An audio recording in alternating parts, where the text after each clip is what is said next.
Let's now solve some trigonometric equations. Pause the video to try these problems for yourself. When you're ready, unpause the video to see the solutions. Here's the solution to the first problem.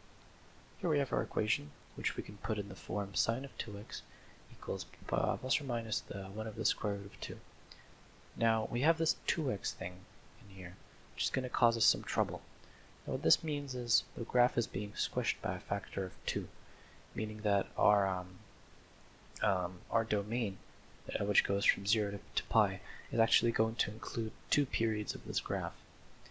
And to account for this, we're going to first solve this problem in the period, in the domain from 0 to pi when there's no x, and then we're going to have all of the solutions to get ourselves the solutions for this particular problem. Now, the reciprocal sign of 1 over the square root of 2 is pi on 4, but we need both the negative and positive solutions, meaning that we're going to have a solution right there, there, and there. The way we get these is we know that the sine graph is symmetrical around pi on 2.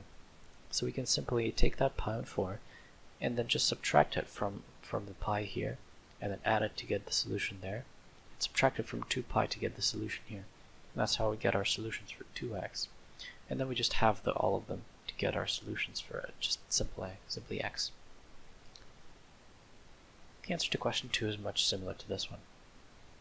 We have a quadratic here, which might at first seem difficult, but replacing sine squared with 1 minus cosine squared from our trigonometric identities makes this into a thing that we can easily solve.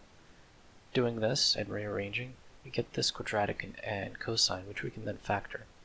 And then we know that 2 times cosine x minus 1, or cosine x minus 1 must be equal to 0.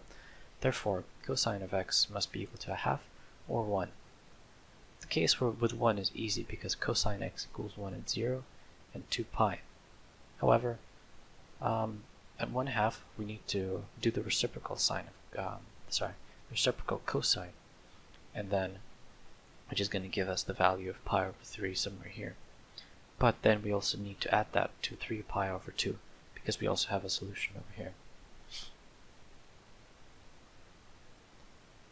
Now for question 3, what you needed to do is you needed to realize that 2 times secant squared is 2 over cosine squared, which is the right hand side.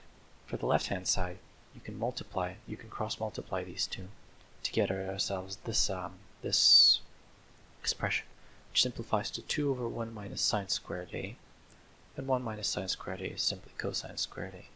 And here we have our right hand side back.